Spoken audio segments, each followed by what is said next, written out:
Hello, everyone, and welcome to another episode of Justin the Food Entrepreneur Show. I'm Justin Bizzarro. I'm your host. That's Bizzarro. For anyone who's out there who wants to find us, you can find us on Instagram at Justin the Food Entrepreneurs or on Spotify or wherever else you grow yourself through podcasts. So thank you, everyone, for listening in. We're going to try to get spring is here, obviously, so we're going to try to liven things up a little bit.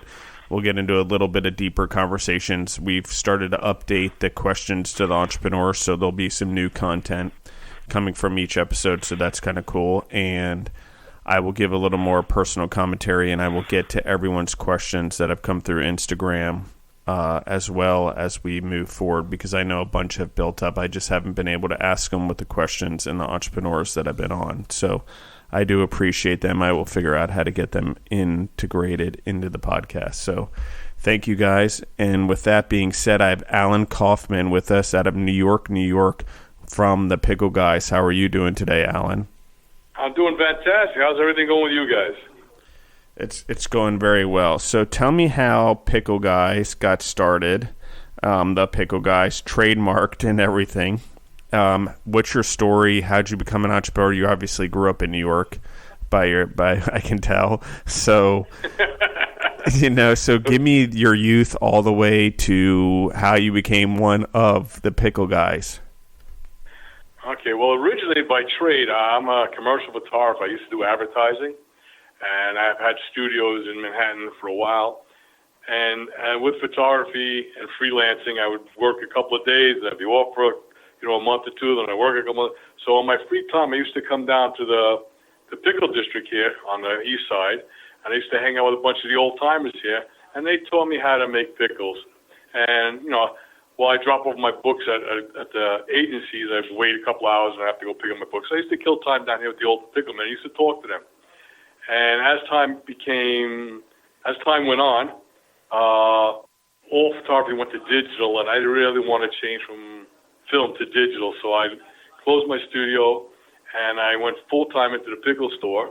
And the old-timers got too old because they just got old, and their children don't want to go into pickles. They want to become accountants or dentists, whatever. So it was either I take over the business and that would be the end of an era, or I go into the pickle business. So I went into the pickle business, and when I first started, there were only about 5 different items here. We had sour pickles, new pickles, half-sour pickles, tomatoes, sauerkraut, and peppers. And over the years, I've increased the line. I must have about 45 to 50 different products, from pickled pineapple to mushrooms to olives. So basically, I love what I do. I love it when people appreciate me. I must have been serving at least 3 generations of people. I served their grandfathers, I served their fathers, I served their children. And I actually have customers that come here and thank me for carrying on tradition and thank me for being here, which is a nice feeling. It's almost like photography. When I used to do a good photography shoot, and the guy said, "Wow, that's a great picture," it's the same thing here when I give somebody a pickle and I go, "Wow, that's the best pickle I ever ate." So it's very rewarding for me to be complimented for the job that I've done.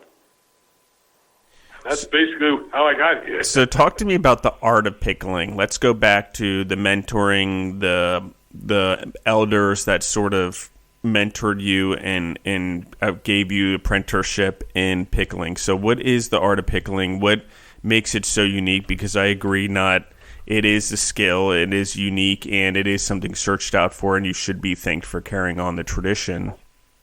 But what is that? Well, basically, like I said, when I first started, there's only 5 different types of pickles. And basically, we went into pickling as a way of preserving food. If you would have went back 100 years ago, you didn't have refrigeration. So if you want to have green vegetables in the wintertime, at the end of the summer when the growing season ends, you would gather up all your vegetables, you would pickle them, put them in your root cellar or can, and however you want to preserve them. And that way you would have green vegetables through the winter and spring. If you didn't do that, you would have to wait all winter and spring, and then in the summertime plant again, and then you'd have to wait for the fall to get that green vegetables.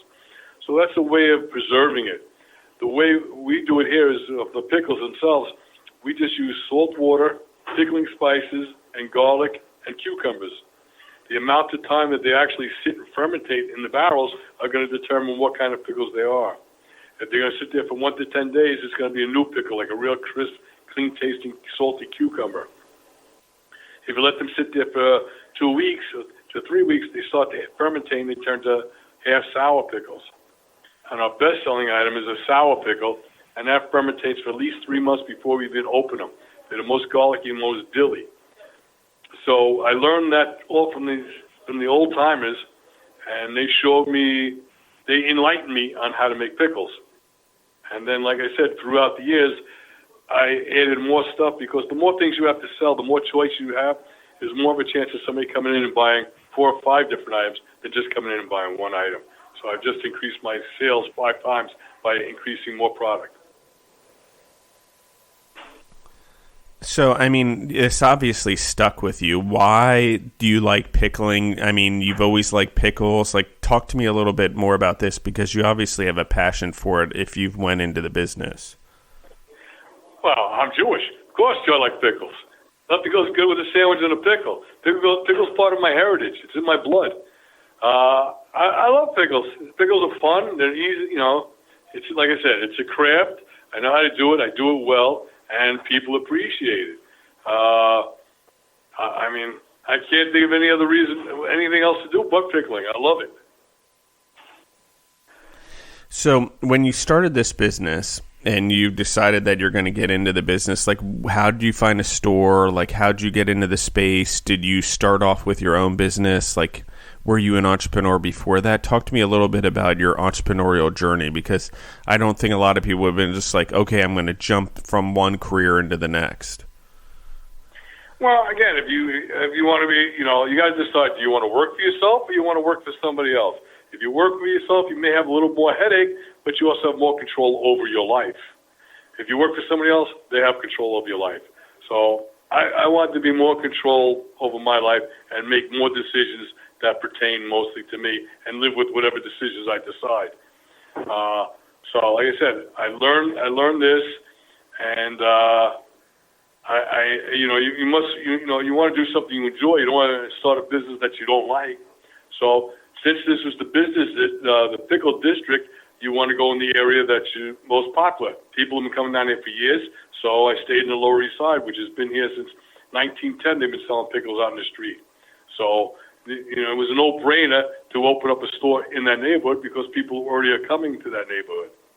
So it was already established, so I opened up that business in that name. And again, there wasn't too much to open up with. They didn't have no machinery. Even to this day, we don't use machines. We do everything by hand. So there's no machinery, so it wasn't a big investment in that end. The biggest investment was real estate and employees and paying employees and taxes. So, if you weigh the good with the bad, it worked out better for me to do it myself. Describe all your products again. I mean, in details, because I think that, let me reverse the question back. How did you come up with the idea to expand your line in your store? What do you look at for expansion, and how do you do R&D when it comes to that? And are you still doing R&D to expand your product line?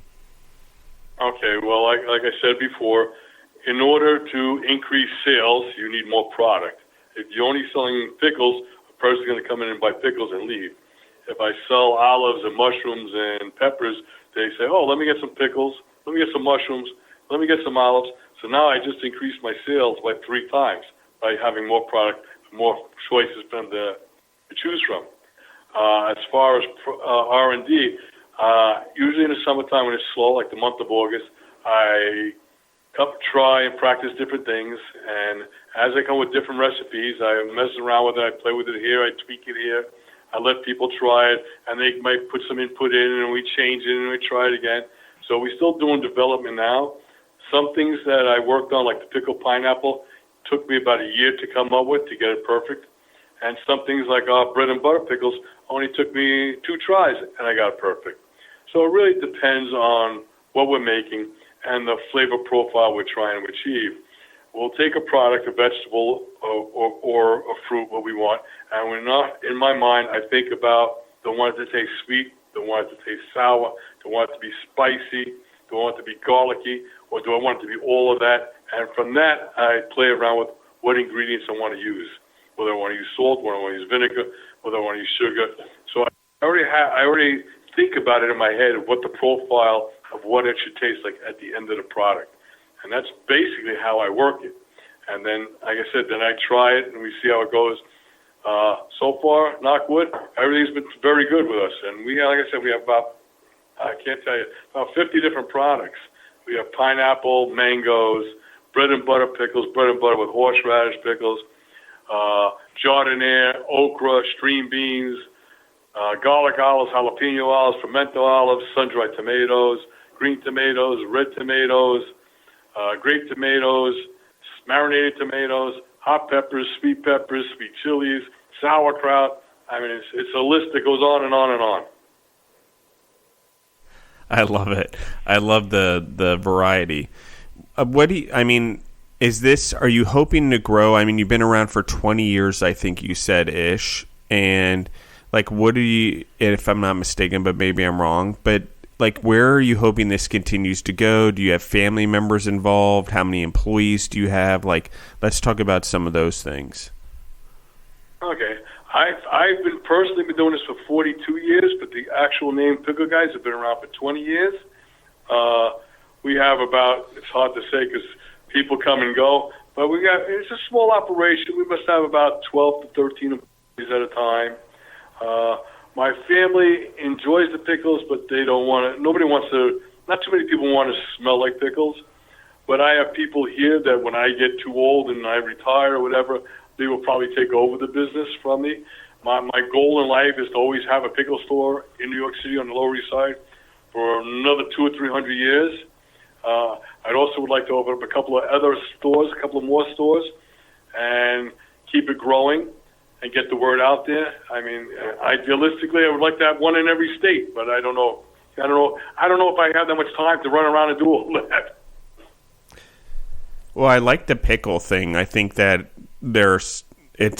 I love pickles. I agree with you. They go with every sandwich, and sandwich is my favorite food, and burgers are my favorite within that. But all of that, pickles on the sandwich, pickles on the side of the sandwich, however it happens, I love all of the above. And so I agree with you, and I like green tomatoes, and I like the olives being Italian, and I like any of that type of stuff, the pickled mushrooms and even the marinated tomatoes. So, and the grape tomatoes, like I'm drooling just thinking about it. So next time I'm in New York, I'm going to have to come visit this shop here in the next couple of weeks when I'm back up there. What is it that inspires you, Alan? Like, what inspired you as a kid? What inspires you as an adult? What motivates you? Is there any particular person or leader that has been sort of inspirational to you? There's not really.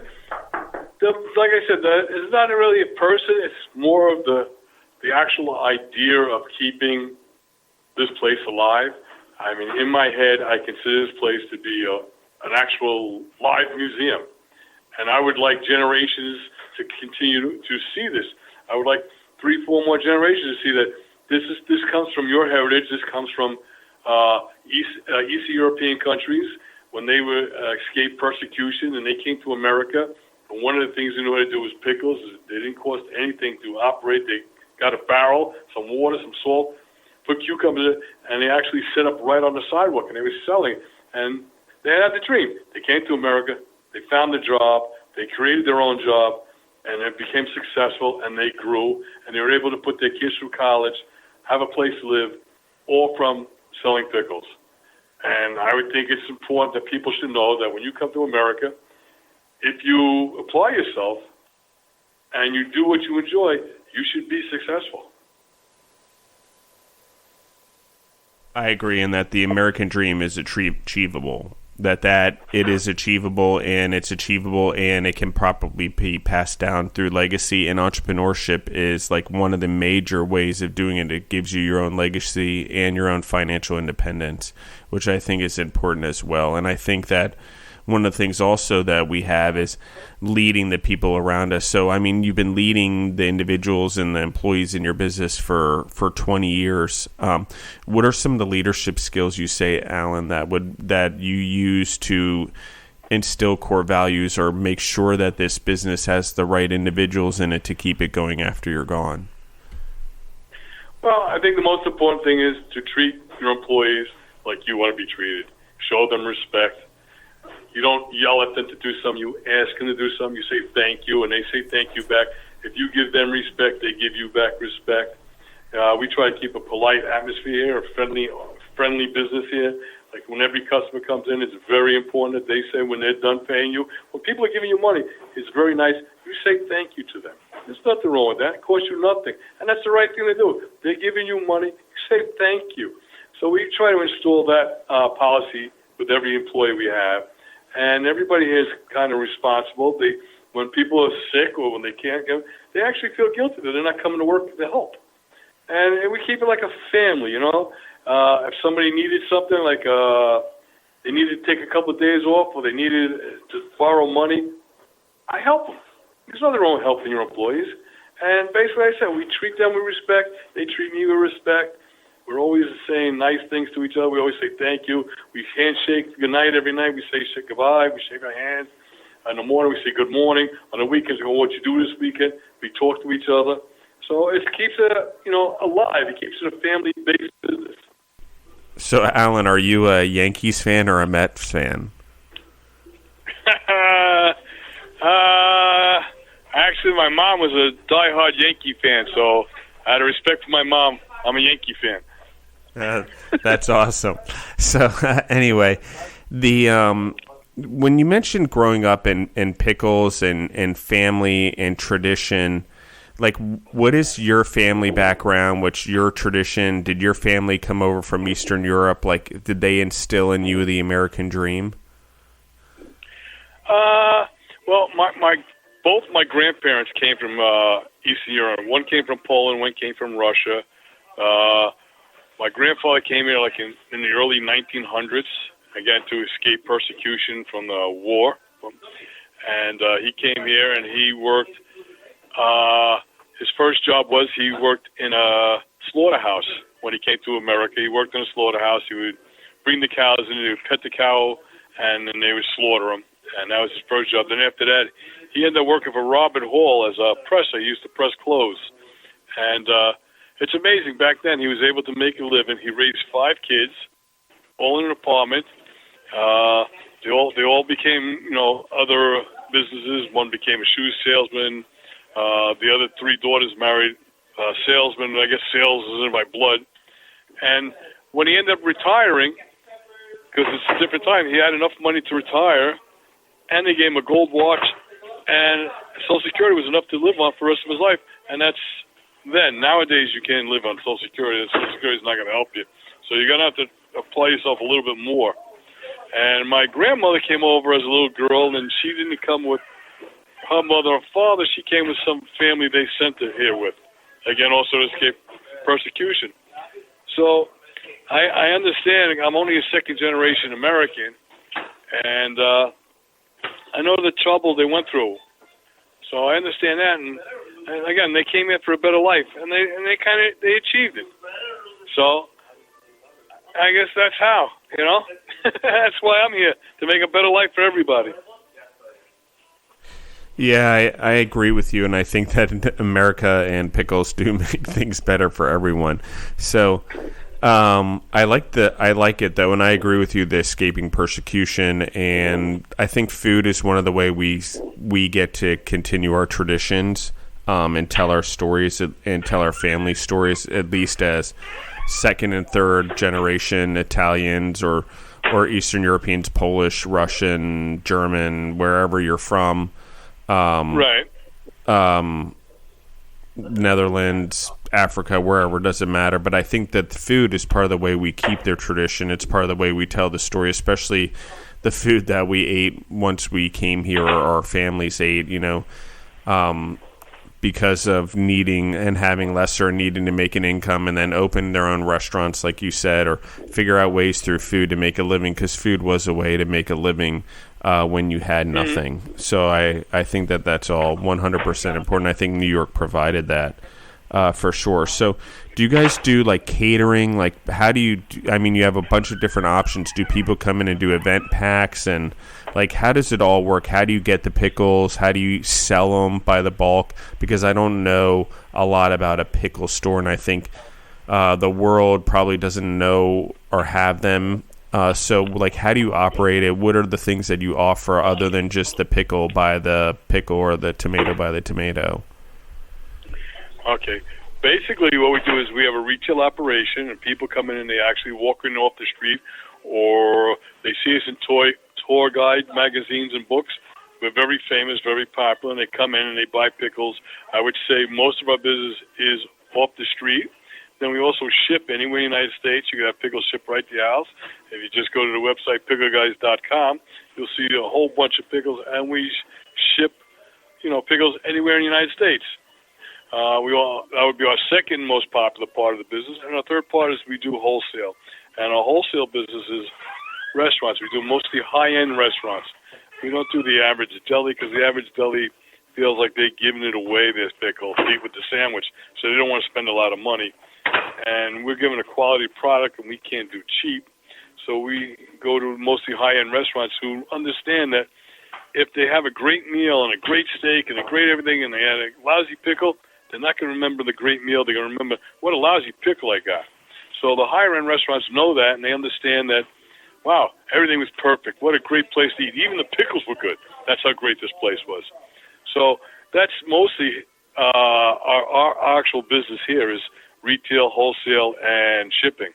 And, again, we've been around for a long time, and people come down, and they're amazed, and we have articles about us, newspapers, magazines, and everybody likes the Pickle Guys. So the word gets out there. It's mostly mouth to mouth and, interview from interview. So would you say that the word of mouth is most of your success then? Or as a sales guy, how have you marketed and advertised and built this business? And how much does reputation and quality product mean to you in customer service? Well, reputation and quality is the key to our business. Everything here is done really from mouth to mouth. We don't really advertise at all. I found that earlier in life that if we advertised and I spent $2,000 in advertisement, I got $2,000 back, but I didn't gain any long-term residuals from it. But from people, they'd say, oh, listen, you go into the Pickle Guys, pick me up this, or you got to go to the Pickle Guys. I have people that come over from all over the world, even from Europe, Japan, and the first stop, before they even go to the hotel, is they get off the airport and they come to the pickle store. Or when they're leaving to go back to Singapore, they'll come here and get a couple of boxes of pickles to bring back with them to Singapore. So it's really a word of mouth, and the only thing that keeps it good or keeps people from spreading the word is they're getting a good quality product.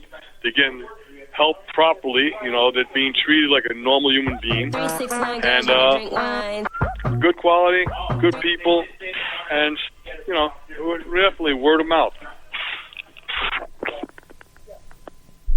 I love it. And what, from when you say you're a sales guy, what are some of the things that you think that, when you deliver it, the packaging, how'd you figure out how to go into ship directly? Do you use someone like Goldbelly? Did you just figure out how to ship directly yourself? Talk to me about that, because it's not an easy venture to ship food in the mail. Well, basically our product is a pickled product, and it can stay unrefrigerated for a day or two. So basically what we did is you had to figure out a way of keeping it from leaking, because that's our biggest problem is leakage. So we got glass jars with rubber-sealed lids, and we shrink wrap them. And basically, since we have FedEx and UPS and all the other I don't know what they're called, those. I don't know what these guys are called. The guys that do shipping, like DHL and all them, since they're available, and it makes it easier for us to go there so we don't have to go to the post office and drop it off.